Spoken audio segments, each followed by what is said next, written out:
Hello, friends. Welcome to An Academy. This is me, Dr. Siddharth Arora. And friends, we are continuing with our series of reverse engineering method to crack UPSC Civil Service Examination.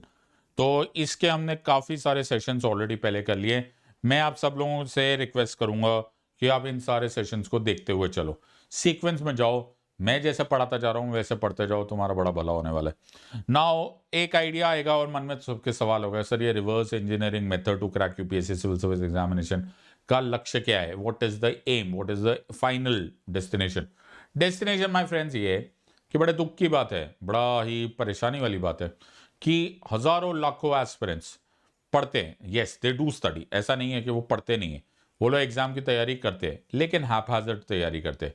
एक तो उन बेचारों को पता ही नहीं होता कि पढ़ना क्या है, बिकॉज उनको लगता है यूपीएससी सिर्फ स्कूल और कॉलेज का एक नेक्स्ट लेवल है। जैसे ऐसा होता है, जैसे थोड़ा सा ऐसा काफिया फॉर्म में बोलेंगे ना तो ऐसे बोलेंगे कि एक होता है बीएससी, फिर होता है एमएससी, फिर होता है यूपीएससी। ना भैया ना, ऐसा नहीं होता। यूपीएससी डिफरेंट है, you understanding, it's a completely different exam. और वो डिफरेंट एग्जाम होनी भी चाहिए, क्योंकि वो तुम्हारे कोई graduation post graduation rocket science के लिए तो है नहीं। वो एग्जाम तुम्हारे अंदर से ऑफिसर क्वालिटी ढूंढ रहे, so they are trying to look for officer quality amongst you. तो उनके एग्जाम का पूरा मकसद ही अलग होता है। तो मकसद अलग होगा तो उसकी प्रिपरेशन अलग होगी, प्रिपरेशन अलग होगी तो उनका पूरा का पूरा टारगेट ही अलग होगा। अब तुम पढ़ रहे हो इसको स्कूल लेवल पे। स्कूल लेवल में कैसे पढ़ते हैं जी? स्कूल लेवल बड़ा ही खतरनाक लेवल होता है। एक किताब लो जी, यही पढ़ा, मैडम सर कौन सी बुक पढ़नी है जी? ये पढ़नी है, पास हो जाओ। कॉलेज में भी करीब करीब यही होता है। That's not how you do this. ये एक वाइज एग्जाम है, इसका एक मेथोडोलॉजी है, और इसी वजह से मेरा मेथड यहां पर इतना ज्यादा सक्सेसफुल क्यों हुआ। मैं पिछले 3 साल से अन अकेडमी में पढ़ा रहा हूं, उससे पहले मैं इतने स्टूडेंट्स को पढ़ाता था। क्यों मैं ज्यादा सक्सेसफुल हुआ, क्यों मेरी तारीफ ज्यादा हुई? अच्छा, भगवान की दया है, लेकिन उसकी तैयारी इसलिए हुई बिकॉज मैं बड़ा स्ट्रेट शूटर हूं। मुझे इस एग्जाम को पास कराना है। मैं तुम्हें इतना लॉ पढ़ा सकता हूं कि तुम्हारा पूरा जन्म कट जाए। मैं सुप्रीम कोर्ट लॉ है, लेकिन मेरा मकसद वो नहीं है। मैं तुमको जुडिशरी नहीं पढ़ाने वाला, मैं तुमको लेकिन उतना जरूर पढ़ाऊंगा जो यूपीएससी को भी लगे कि क्या स्टूडेंट आया था। The relevance of that exam is very very important. जब तक तुम उस टारगेट पे नहीं जाओगे, you will never be able to do this part. तो इस सीरीज को अटेंड करो और मैं तुम्हें बताऊंगा कि रिवर्स इंजीनियरिंग का मतलब क्या होता है। ये है मेरा कोड SIDLIVE।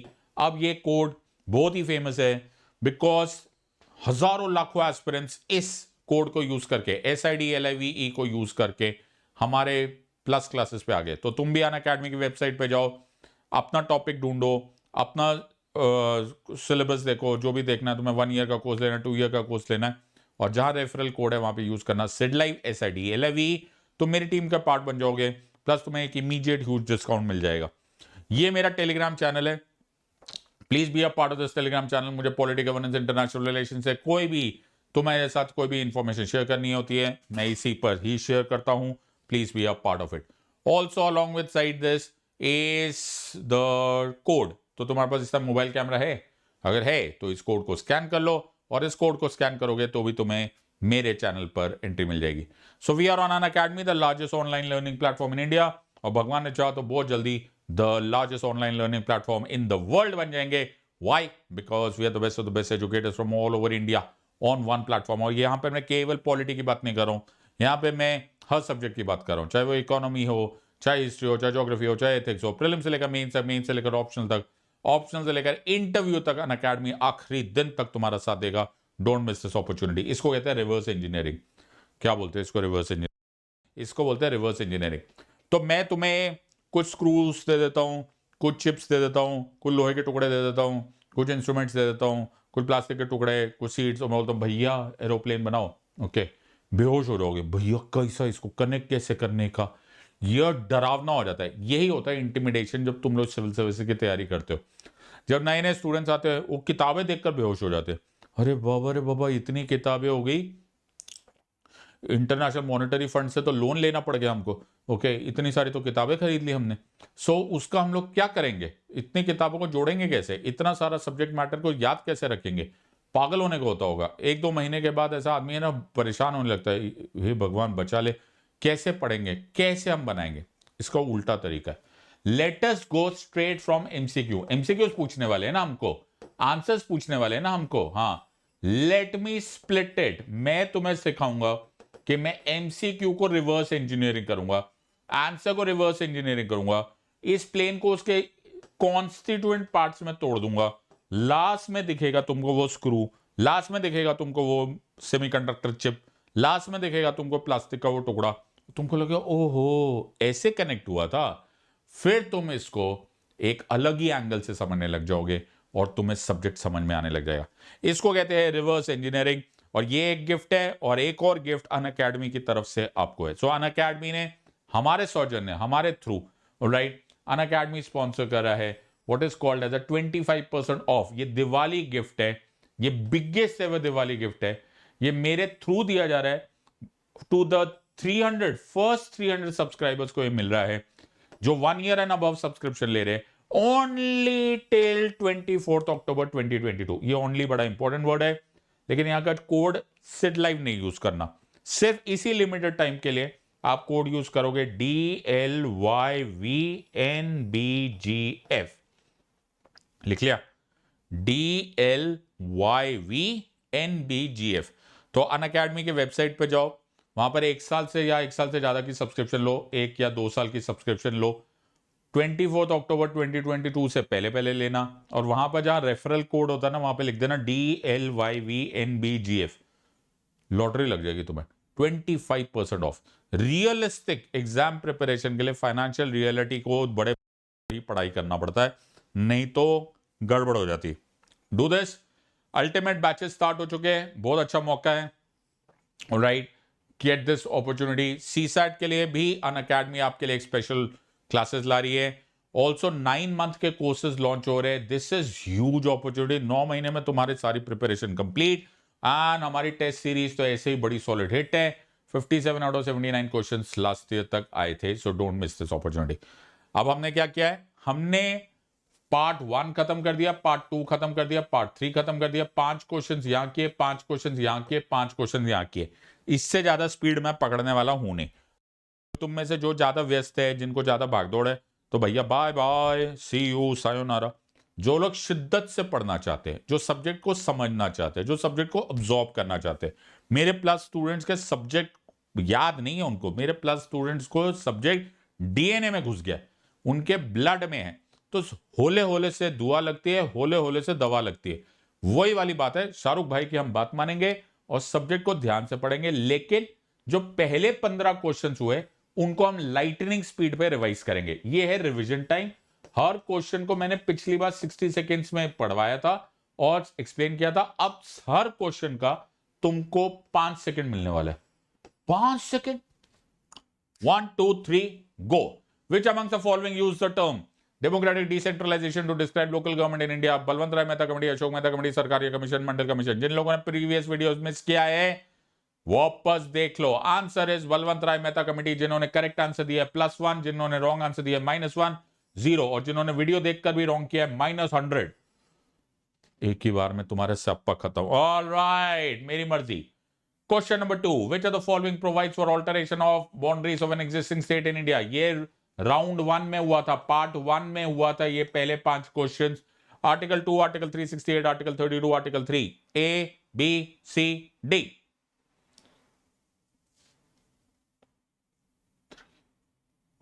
आवाज नहीं आ रही ना? जानबूझ के नहीं आ रही।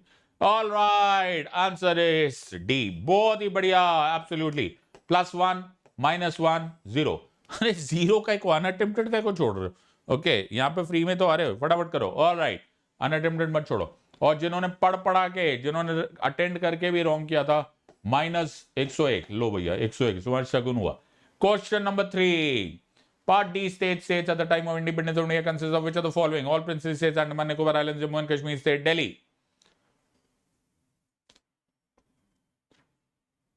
टाइम नहीं आया। अरे 5 सेकेंड हो गए नादान परिंदो। 2 +1 -1 0। पहले 5 question round part 1 of the series में हुआ था, कृपा करके जाके देख लीजिए।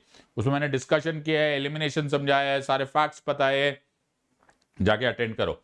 ऑलराइट, तुम्हारी भी किस्मत चमक जाएगी। ऑलराइट, और next question number 4, which constitutional amendment provided for the formation of national judicial appointments commission for appointment of जजेस? ABCD। फर्स्ट कॉन्स्टिट्यूशनल से 99th 7th, 91st। अब तक तो रट गए होंगे। ओके, 5 सेकंड ज्यादा तो नहीं लग रहे ना सर, इतना तो दो। All right, answer is B, 99th constitutional amendment act 2014, +1 for a correct answer, -1 for a wrong answer. और पढ़ने पढ़ाने के बाद भी अगर तुमने गलत किया है, -200।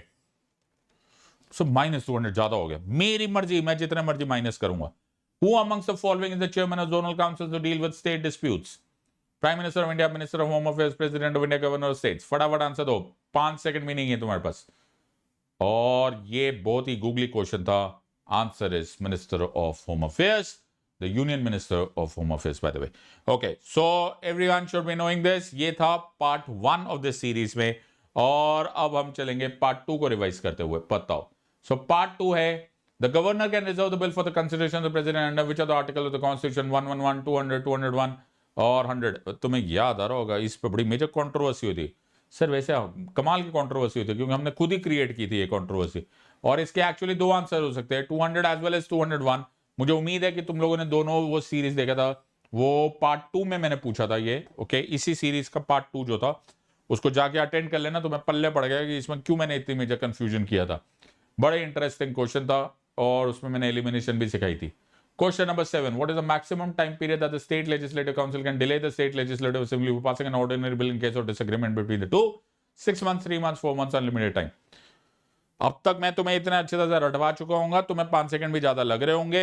ओके, लेकिन तुमको ये सारे याद होने चाहिए। Alright, answer of course is C, 4 months।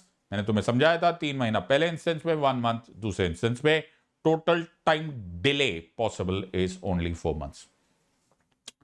Question number 8, which amongst the following is not a part. बेटा ये बात भी है ना, याद रखना एग्जाम में ना, ये जरा इस पर जरा अपनी नजरें गड़ा के रखना। कभी कभी नॉट दिखता ही नहीं, तो ना अंधकार छा जाता है। ओके, तो democracy, secularism, socialism, separation of judiciary from the executive. अरे ये अब तुमको समझ में आ ही गया होगा, इस पे भी हमने एक डिस्कशन किया था।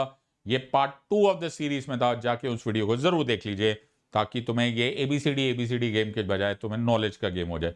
सोशलिज्म, तो ये हमने डिस्कस कर लिया था कि सोशलिस्ट और सोशलिज्म में फर्क क्या होता है। Question number 9, which of the following countries has a federal structure closest to that of India? USA, UK, Canada, China. मैंने गाना भी गाए थे इसको समझाने के लिए। आई होप तुमको ये बात सबको समझ में आ गई। 5 सेकंड है, फटाफट आंसर दो क्विकली। ऐसा है ना, अब तो तुम्हारे कीबोर्ड ऐसे टिक टिक टिक। व्हाट्सएप कैसे करते हो जल्दी जल्दी तुम मैसेज, हाँ वैसे वैसे आंसर फटाफट करने का। सो यूएसए, यूके, कनाडा और चाइना। आंसर ऑफ कोर्स है सी, कनाडा। बहुत ही बढ़िया। तो क्वासी फेडरल स्ट्रक्चर है, अमेरिका का federation structure true federation structure है। Please part 2 of the series देखो, तुमको समझ में आएगा कि कैसे हमने एलिमिनेट किया था। Question number 10, constitutional provisions with regards to tribunals were added by which amendment act? 42nd amendment 76, 44th amendment act 78, first amendment 51, 99th amendment 2014। बहुत ही खतरनाक क्वेश्चन है, लेकिन बहुत सारे को हमने पहले से पढ़ा दिया था। I am sure you will be able to answer. Constitutional provisions में आंसर था 42nd अमेंडमेंट एक्ट 1976। यहां पर खत्म हो गया था हमारा राउंड 2। फिर हमने किया था राउंड 3। राउंड 3 को भी तुम्हें उतनी स्पीड पे याद होना चाहिए। Which are the following laws? बेटा ये मजाक क्वेश्चंस नहीं है, ये धीरे धीरे तुम्हें सारा का सारा पॉलिटी रिवाइज कर देगा, और वो भी इतने स्टाइल से रिवाइज करा देगा कि एग्जामिनर भी बोलेगा भाई कौन लोग अटेम्प्ट कर रहे थे। तुम्हें क्या लग रहा है मैं बातें करता रहूंगा? आंसर बताओ इसका, 2 सेकंड रह गए। Which are the following laws are not under the functional umbrella? और answer of course is D. इसका मैंने तुम्हें रीजन बता दिया था। इनफैक्ट इसमें 2 नहीं, इसमें 3 एलिमिनेट हो गए थे। हाँ, तो अब तुम्हें समझ में आ ही गया। The date 24th December 1996 is known for which of the following with regards to Panchayati Raj institutions? 73rd Constitutional Amendment Act enforced. Report of Ashok Mehta Committee was tabled. Panchayat extension to scheduled areas law enforce, तुम्हें याद होगा पिछली बार मैं बोलते बोलते ही मैंने answer दे दिया था। And 74th constitutional amendment act in force, तो ये मैंने तुम्हें बता दिया था। ये आंसर इज, ये 1993 में एनफोर्स हुआ, ये 1993 में एनफोर्स हुआ, ये 1978 है, ये पेसा एक्ट ऑफ 1996 है। तो जिन लोगों ने मिस किया please part 3 of the series देख लो, तुम्हें समझ में आ जाएगा ये क्या है। ये बहुत ही इंटरेस्टिंग क्वेश्चन था। On June 25, 1975 the then Indira Gandhi government imposed emergency in India on the grounds of war, external aggression, internal disturbance and armed rebellion. ज्यादा सोचने का मैं टाइम दे ही नहीं रहा हूं, बिकॉज ज्यादा टाइम है ही नहीं, क्योंकि 5 सेकंड का ही आंसर है। और answer of course is internal disturbance. इसमें बड़ी मेजर डिस्कशन हुई थी, तो इंटरनल डिस्टर्बेंस पार्ट 3 में जाके वीडियो में देख लेना। हम लोगों ने बहस किया है इस बात पे कि क्यों करेक्ट आंसर है और आर्म्ड रिबेलियन क्यों गलत आंसर है। बिकॉज जिस दिन ये इमरजेंसी लगी थी उस दिन हमारे कॉन्स्टिट्यूशन में आर्म्ड रिबेलियन शब्द का प्रयोग नहीं किया गया था। Question number 14. A member of the Legislative Council of the state must submit his resignation to the Speaker of the Legislative Assembly, Chief Minister, Governor, Chairman of the Legislative Council. बहुत ही interesting thought process है, और thought process ये है कि legislative council का member किसको resign करना चाहिए। थोड़ा सा लॉजिक करो, थोड़ा सा एलिमिनेशन करो, आंसर मिल जाएगा। और answer of course is D. बड़े आराम से एलिमिनेट हो सकता है, भैया यहां पर क्यों करोगे और एग्जीक्यूटिव को क्यों करोगे। तो इसमें भी एक्चुअली एलिमिनेशन 3 का हो सकता है रादर देन 2 का। एंड ये बहुत ही इंटरेस्टिंग क्वेश्चन था। Which of the following statements are correct? Law made by the parliament for a particular state during the president's rule can continue to be operative even after the president's rule is ended. Maximum period prescribed for the president's rule in the state is 2 years. President rule can restrict the powers of the High Court of the concerned state. बड़े प्यार से eliminate हो सकता है। 2 second और रह गए। जिन लोगों ने प्रीवियस वीडियोस नहीं देखे, कृपा करके वीडियोस देख लीजिए, तुम्हारा काम हो जाएगा। Make sure that you don't miss this. Answer is 1 only. वैसे ये एलिमिनेशन बड़े आराम से हो सकता था। ये 2 साल नहीं है, ये 3 साल है, और जुडिशरी को कोई टच नहीं कर सकता है। सो हम चल रहे हैं नेक्स्ट क्वेश्चन पे आज का पार्ट। और अब थोड़ी सी तुम सांस ले लो, थोड़ी सी सांस लेना, ज्यादा सांस मैं लेने नहीं दूंगा। 60 सेकेंड्स है तुम्हारे पास। ये आज राउंड 4 का question. 60 seconds, +1 for a correct answer, -1 for a wrong answer, 0 if you don't attempt it. नादान परिंदो, वैसे तुम लोग क्लास अटेंड कर रहे हो, तुम लोग अनअटेम्प्टेड काय को छोड़ोगे? हाँ, ये बात भी ठीक है। Which type of majority is required by each house of the parliament to impeach the president? A. Majority of 2/3 present and voting members. Majority of 2/3 of the total membership of the house. Majority of the 2/3 present and voting members plus absolute majority. And D. Effective majority. Sir ये बड़ा complicated का question है, 60 seconds में नहीं होगा, थोड़ा सा और टाइम चाहिए। चलो मैं दे दूंगा, तुम क्या याद रखोगे? 62 सेकेंड्स दिए जाते हैं तुमको। दिलदार हो तो मेरे जैसा, 62 सेकेंड्स में आंसर दो।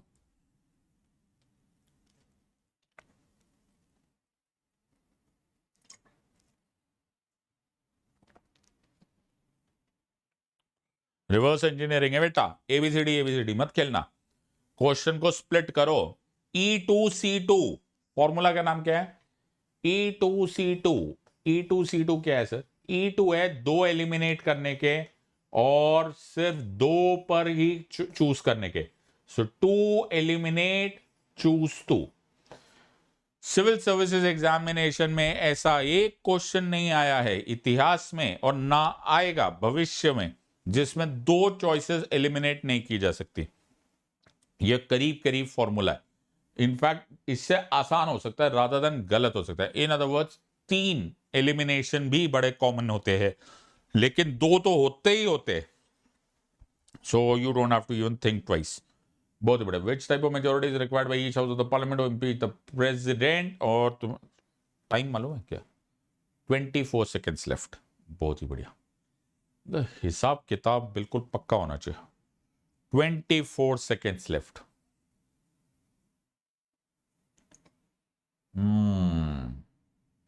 Which type of majority is required by each house of the parliament to impeach the president? और अब से 10 सेकेंड रह गए भैया, जल्दी आंसर दो, कमेंट्स में करो, नोटबुक में करो। +1 माइन, और answer is majority of 2/3 of the total membership of the house.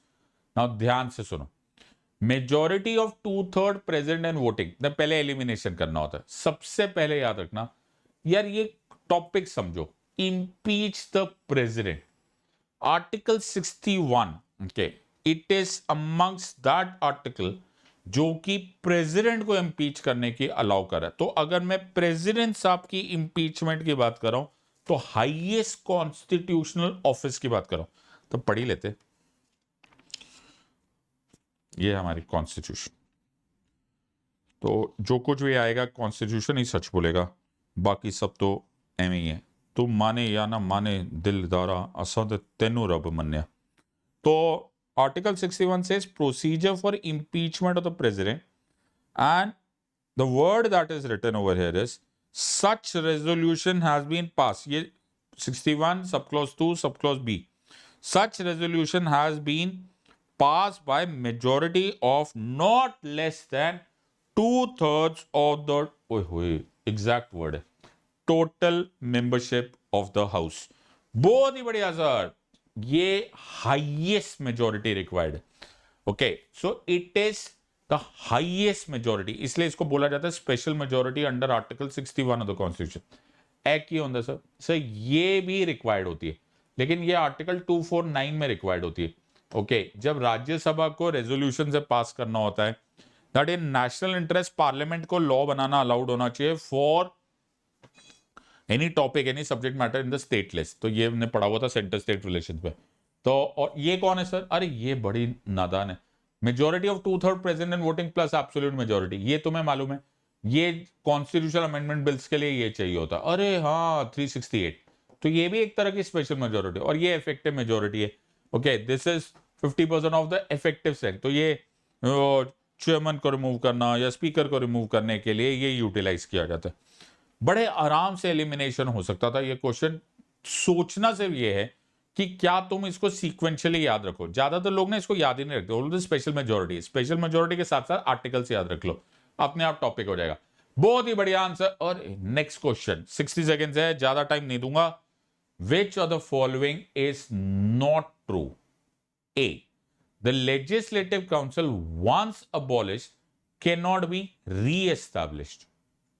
अच्छा, money bills can be introduced both in the legislative assembly and the legislative council.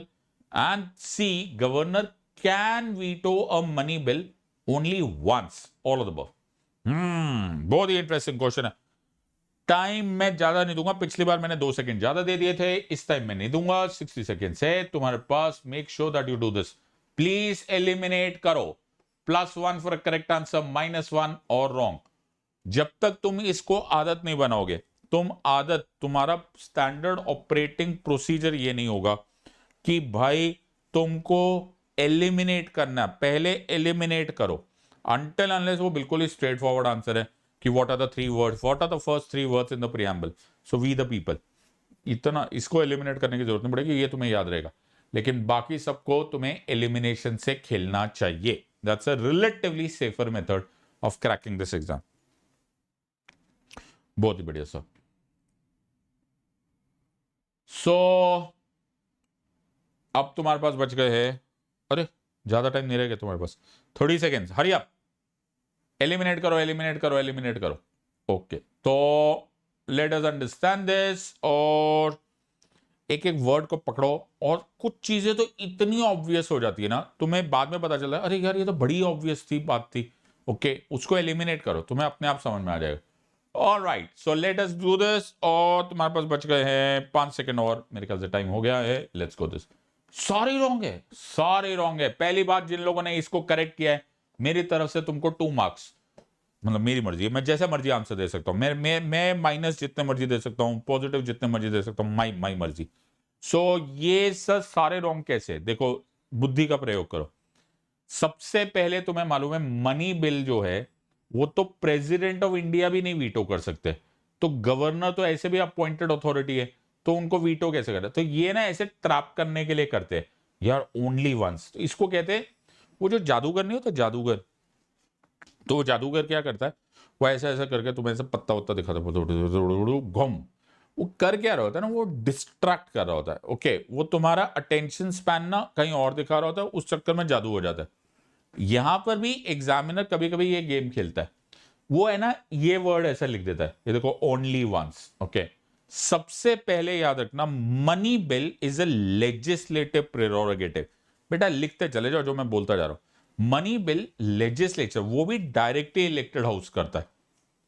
अब इसी पॉइंट से यहां पर समझ में आ गया मैंने वर्ड क्या बोला। मैंने एक ही लाइन बोली है, मैंने सिर्फ एक ही लाइन बोली है। मैंने क्या बोला? Money bill is a legislative prerogative in the hands of the directly elected house. Style होता है बेटा पढ़ने का। अगर मैं इसी चीज को पार्लियामेंट में कनेक्ट कर दूं तो मैं बोलूंगा मनी बिल पार्लियामेंट पास करेगा, और मनी बिल जो पास करेगा ओके वो लेजिस्लेटिव में डायरेक्टली इलेक्टेड हाउस करेगा। सो यस, अब जैसे प्रायर रिकमेंडेशन चाहिए होता है लेकिन फिर भी लेजिस्लेटिव पास करता है, लेकिन डायरेक्टली इलेक्टेड, तो इसलिए क्या बोलते हैं, no grant of funds from the consolidated fund of India can be made without due appropriation by the Lok Sabha. मैंने क्या बोला, no grant of funds from the consolidated fund of India can be made without due appropriation by the Lok Sabha. Same चीज में मैं अगर इसी चीज में बोलूंगा तो मैं बोलूंगा no grant of funds from the consolidated fund of the states can be made without due appropriation of the Vidhan Sabha. Okay, Vidhan Sabha मतलब legislative assembly. Money bills can be introduced both in the legislative assembly and legislative, अरे नहीं ना, no grant of funds from the consolidated fund of states can be made without due appropriation by the Vidhan Sabha. तो भैया legislative council चलेगा, ये हो गया wrong. जब ये हो गया तो ये भी रॉन्ग हो गया। ओके, अब लिखा है legislative council once abolished can not be re-established. कैसी कैसी बातें करो, आंध्र प्रदेश में पहले थी, फिर नहीं थी, फिर थी, फिर नहीं थी, अब है। ओके, बट वो लोग निकाल रहे, अभी अभी उन्होंने, जगन रेड्डी साहब ने यही किया। तो क्या कर रहे सर, लेजिस्लेटिव काउंसिल अबॉलिश भी हो सकता है, रीएस्टैब्लिश भी हो सकता है।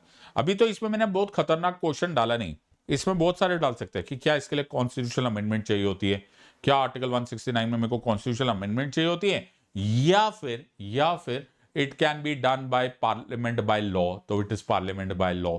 तो ये बहुत सारे, वो तो चलो मैंने यहां तक डाला ही नहीं वहां तक बात लेजिस्लेटिव असेंबली, तो ये तो ऑब्वियसली अजीब सी बात थी। ये भी रॉन्ग हो गया, ये भी रॉन्ग हो गया, ये भी रॉन्ग हो गया। खेलना क्या है, all of the above. Simple सा क्वेश्चन, लेकिन idea here is your eyes can not see what your brain does not know, so you have to go very step by step and eliminate, एक एक करके choice को eliminate करते हुए चले जाओ। Next question, which of the following is not mentioned in the Constitution of India? A, collective responsibility. B, composition of the legislative council. C, no confidence motion. D, definition of a money bill. अब बताओ बेटा, बहुत ही interesting और बहुत ही solid question है।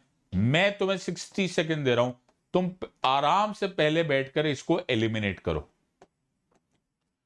इसको eliminate करो। Okay, that is very very important.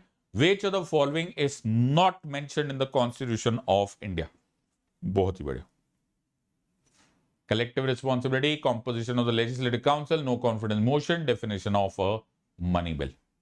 बहुत ही बढ़िया। तो बेटा बहुत सारे लोगों को ये लगता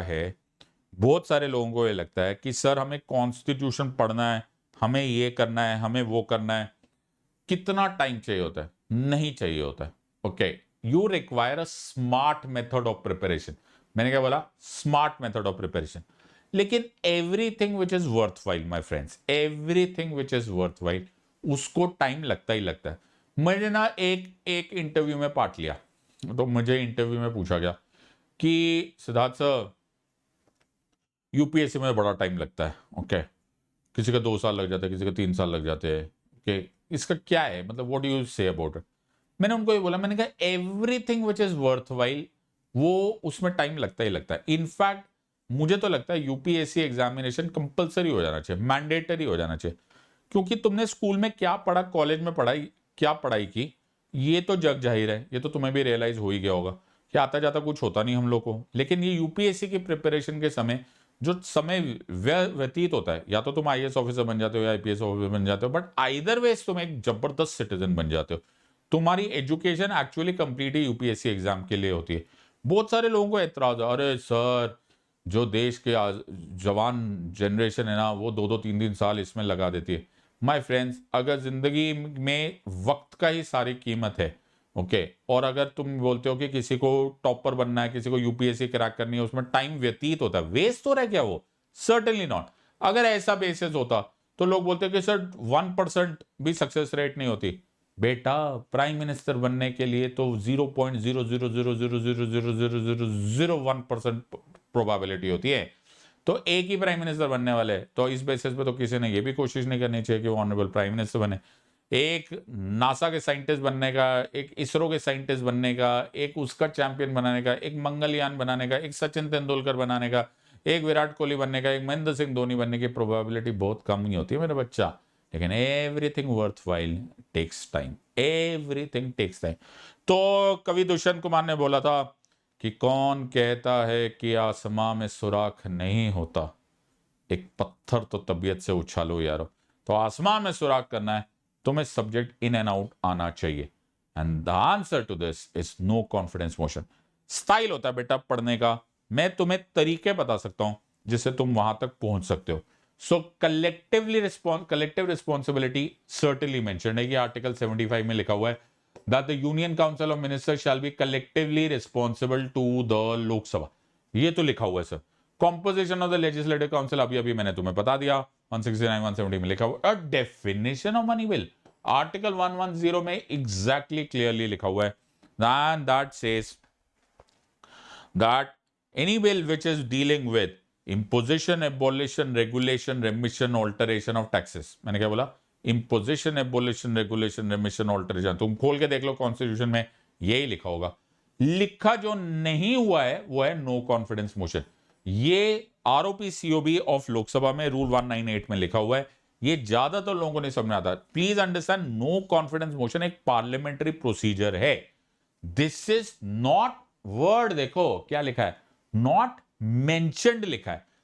ऐसा तो हो नहीं सकता कि उसमें से डिराइव नहीं होगा, लेकिन नॉट मेंशन्ड लिखा हुआ है। सो क्वेश्चन नंबर 19 का अब हम ध्यान करेंगे। और पहली बात है, जिसने ये वाला आंसर दिया है ना, हाँ, उसको मेरी तरफ से 1 मार्क एक्स्ट्रा, चॉकलेट खा जाओ। Okay, question number 19, which amongst the following parliamentary committees is a select committee? Public accounts committee, committee on public undertaking, estimates committee और डिपार्टमेंट रिलेटेड स्टैंडिंग कमिटीज। और ये तो एक टॉपर से मेरी मुलाकात हुई थी, उसने मुझे बोला था, वो टॉपर है, सच में टॉपर है, वो टॉप कर गया था, और टॉप करने के बाद मुझे मिला। तो मैंने उसको पूछा, मैंने कहा बेटा पढ़ाई में तो तू ठीक ठाक ही था, इसलिए तू टॉप कर गया। तो मैंने बोला बेटा तेरे को सबसे कठिन क्या लगा? बोला सर मेरे को ना पार्लियामेंट्री कमेटी का टॉपिक सबसे कठिन लगा। मैंने कहा क्या बात कर रहे हो? बोले यस। तो सारी के सारे ये एक टॉपिक ऐसा होता है जिसमें ना हलवा बन जाता है, टॉपिक कंफ्यूजन होने लगता है।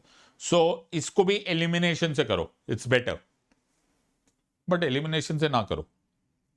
अभी वे वाला क्वेश्चन एलिमिनेशन कर लो, लेकिन जब ये क्लास खत्म हो जाएगी ना, तो जो मैंने पढ़ाया हुआ है वो सारा का सारा पढ़ लो, रट लो, काम आएगा। Okay, it is very important. And your time is, अरे आंसर इज एस्टिमेट्स कमेटी। देखो ये बड़ा सिंपल था, इसमें ना तुम्हारा आराम से सारे के सारे कमिटीज को इग्नोर कर सकते थे। पब्लिक अकाउंट्स कमेटी में तुमको मालूम है कि लोकसभा के भी मेंबर्स है, राज्यसभा के भी है, कमेटी ऑन पब्लिक मेंबर्स के भी सर दोनों के मेंबर्स है। Okay, department related standing committees में दोनों के मेंबर्स है। सिर्फ बचा ऐसे भी एस्टिमेट्स कमेटी, 31 मेंबर्स होते हैं, लोकसभा के होते हैं और किसी के होते नहीं है। सिंपल सी बात थी, सेलेक्ट कमेटी। E2 C2, बड़ा सर E2 C2 नहीं है, ये तो E3 है। ओके, सो इसमें तो सोचना भी नहीं था, and you could have straight away got an answer with this part. So ये बड़ा सिंपल है, लेकिन मैं फिर बोल रहा हूं कमिटीज याद कर लो, ये तुम्हारे काम आएगा। Right, so estimates committee 31 members, Lok Sabha only select committee. Question number 20, 60 second मिलेंगे तुम्हें। विच अमंग्स द फॉलोइंग, अब ध्यान से क्वेश्चन, ये क्वेश्चन आया हुआ है, ये क्वेश्चन पूछा हुआ है, अलग अलग तरीके से पूछा जाता है, और जुडिशरी पे रिलेटेड क्वेश्चंस बहुत कॉमनली आने लग गए हैं। Which amongst the following is और are considered as court of record? इसको ऐसे करना चाहिए actually, court of record according to the constitution of India, high court, arm forces tribunal, both A and B, central administrative tribunal. बहुत ही interesting question है, और ये क्वेश्चन करते करते हम रिवर्स इंजीनियरिंग से ये भी समझने की कोशिश करेंगे कि इस क्वेश्चन से रिलेटेड और क्या क्या क्वेश्चन बन सकते हैं। तुम्हारे पास 60 सेकंड्स है, आंसर देने की कोशिश करो, तुम्हारे पास बचे हैं, and let us try and finish off this part. तुम्हारे पास 30 सेकंड्स बाकी है। Which amongst the following is or are considered as a court of record according to the Constitution of India? High Court, Armed Forces Tribunal, both A and B, Central Administrative Tribunal. This is very very very interesting question, और I hope तुम्हें ये answer absolutely clear हो जाएगा। Make sure that you answer this question very well, and understand this completely. And your time, अरे answer is high court. जिन लोगों ने ये answer दे दिया, पहली बात मुझे बड़ी खुशी हुई कि तुम्हें ये टॉपिक समझ में आ गया है. +1 for a correct answer, -1 for a wrong answer and 0 जो लोग अनअटेम्प्टेड छोड़ रहे. कोर्ट ऑफ रिकॉर्ड होता क्या है? कोर्ट ऑफ रिकॉर्ड एक्चुअली दो जगह पे मेंशन्ड है. दैट दो कोर्ट्स है, supreme court and high court, ये दोनों कोर्ट ऑफ रिकॉर्ड है. जो भी यहां पर जो भी डिसाइड हो जाता है, जो भी डिसाइड होता है, जो भी ऑब्जर्वेशन होती है, जो भी जजमेंट्स होती है, they become what is called for perpetually. जब तक सूरज चांद रहेगा ये रिकॉर्ड में रहेगा. नंबर 1. नंबर 2, इनकी जो जजमेंट्स होती है या जो ऑब्जर्वेशन होती है या जो भी थॉट प्रोसेस है या जो भी डिक्टम्स होते हैं, ये डिक्टम्स तो नहीं, जो जजमेंट्स होती है, जो रिकॉर्डेड जजमेंट्स होती है, वो सारी के सारी एविडेंशियरी वैल्यू लेकर आती है. उसको दोबारा प्रूव नहीं करना पड़ता. It is completely taken as perpetuity तक. ये हम लोग कभी भी कोट कर सकते हैं, कभी भी स्टेक कर सकते हैं कि जी ये फलां फलां ईयर में फलां फलां ऑब्जर्वेशन में फलां फलां जजमेंट आ गई थी. कोर्ट ऑफ रिकॉर्ड ना सिर्फ हाई कोर्ट है, बट अगर आर्टिकल 129 लो तो उसमें यह भी लिखा हुआ है that supreme court is also a court of record. अब इसमें एक इंटरेस्टिंग थॉट है. अगर तुम आर्टिकल 129 पढ़ोगे ना तो उसमें एक वर्ड आएगा that article 129 says that the supreme court shall be a court of record and it shall have all the powers of such a court including the power to punish for the contempt of itself and all other courts subordinate to it. एक बार खोल के देख लो exactly. मुझे constitution थोड़ा बहुत मुंह जबानी याद है इसलिए मैं बोल रहा हूं, लेकिन तुम्हें इसका मतलब कतई ये नहीं है कि तुम लोगों को उठाकर पूरा पूरा कॉन्स्टिट्यूशन मुंह जबानी याद करना है. हाउएवर ये मेरा प्रोफेशन है तो मुझे ज्यादा अच्छे से याद रहता है और भगवान ने मुझे ऐसी मेमोरी दी है तो मुझे याद रहता है. डज नॉट मीन कि तुम्हें कॉन्स्टिट्यूशन रटना है. ओके, कृपा करके ये मत करना. Now both of them are this part. So high court as well as the supreme court are court of record. अब एक और बात है यार, ये ट्रिब्यूनल्स होते हैं ना, ये tribunals 42nd constitutional amendment act 1976 के बाद इनको कॉन्स्टिट्यूशन सैंक्शन मिला. ये कभी भी सेम पावर नहीं हो सकती. I hope you are understanding. Okay, ये क्वासी जुडिशियल बॉडीज है, इनको सेम पावर्स नहीं हो सकती as that of the high court and supreme court. तो तुम बड़े आराम से दोनों को एलिमिनेट कर सकते थे. ये देखो, ये दोनों ट्रिब्यूनल्स थे, इसको अलग से ट्रिब्यूनल क्यों होता? बात मान के चलो, let's eliminate this. For example मुझे ये लगे कि बोथ ए एंड बी है सपोज, तो भैया गलत हो जाता है ना, क्योंकि तुम एक ट्रिब्यूनल को हाई कोर्ट के साथ जोड़ रहे हो. और मैं मानता हूं, मान लो यार नहीं मालूम मुझे ट्रिब्यूनल और हाई कोर्ट में, तो फिर तुम्हें लगना चाहिए कि सर फिर ये ट्रिब्यूनल भी इसमें, इस ट्रिब्यूनल और इस ट्रिब्यूनल में फर्क क्या है, तो ये भी होना चाहिए, बट ये तो अलग रखा हुआ है. तो both A and B, okay, या तो ये होना चाहिए था all A B and C, ये नहीं हो सकता. तो ये और दोनों को अगर हम सेम ग्रुप में रखेंगे तो ये ऑटोमेटिकली चले जाएगा. थोड़ा बहुत लॉजिक से भी आंसर हो सकता है. ये क्वेश्चंस मैंने तुम्हारे लिए क्यूरेट किए in order to train you कि on the given day of the exam अगर तुम थोड़ा सा ओपन माइंडेडनेस रखोगे, और उसमें मैं तुम्हें ट्रेन करूंगा. मैं अपनी प्लस क्लासेस में यही करता हूं कि यार ट्रेन करो, ओपन योर ब्रेन. ऑलराइट, ये एक स्मार्ट एग्जाम है, ये एक वाइज एग्जाम है, and we will ensure that we do this. So I hope तुम लोगों ने ये समझ लिया है. मैं धीरे धीरे तुम्हें ट्रेन कर रहा हूं for preparing and giving you a realistic chance of cracking this exam. कोई वजह है कि मैं क्यों इस तरह से पढ़ाता हूं, और इसी वजह से लोगों का भला होता है, और इसी वजह से ये कोड इतना फेमस होता जा रहा है. SID LIV क्यों हजारों और लाखों एस्पिरेंट्स की उम्मीद का कारण हो गया, and why we are having the largest team on Unacademy. Don't miss this opportunity. Optional carnival भी स्टार्ट हो गया है. अभी तक हमारा बाइलिंगुअल कोर्स चल रहा है PSIR का. Please be a part of it. ये हो गए 4 राउंड्स. ओके, अब 4 हो गए, 20 क्वेश्चन हो चुके हैं. 5वें राउंड्स पे मैं मुलाकात करूंगा, तो पहले मैं 4 रिवाइज कराऊंगा. ठीक है, तो जाने नहीं देना. UPSC EPFO is also now live. Assistant provident funds commissioner exam से रिलेटेड भी हम आपको पढ़ाएंगे. Please don't miss this opportunity. You are a wise gang of students my friends. Take a wise decision but take it now. ये तुम्हारे career की बात है. हम तुम्हारी लास्ट डे तक साथ देंगे. हम तुम्हें realistic chance to crack this exam दो. वर्ल्ड्स टफेस्ट एग्जाम है ना, कोई बात नहीं. हम तुम्हें एक स्टाइल से ट्रेन करेंगे which will give you a realistic chance of cracking this exam. Guarantee नाम की दुनिया में कोई चीज नहीं होती, लेकिन जैसे दुष्यंत कुमार साहब ने बोला था, एक पत्थर तो तबीयत से उछालो यारो. In the words of Unacademy, let's crack it. Until next time, God bless, thank you and जय हिंद. प्लीज रिमेंबर, पहले सारे के सारे वीडियोस रिवाइज होंगे, फिर 5वां रिवाइज होगा। जिन लोगों ने अभी तक मिस किया है, पहले सारे के सारे देख लो एंड कम बैक।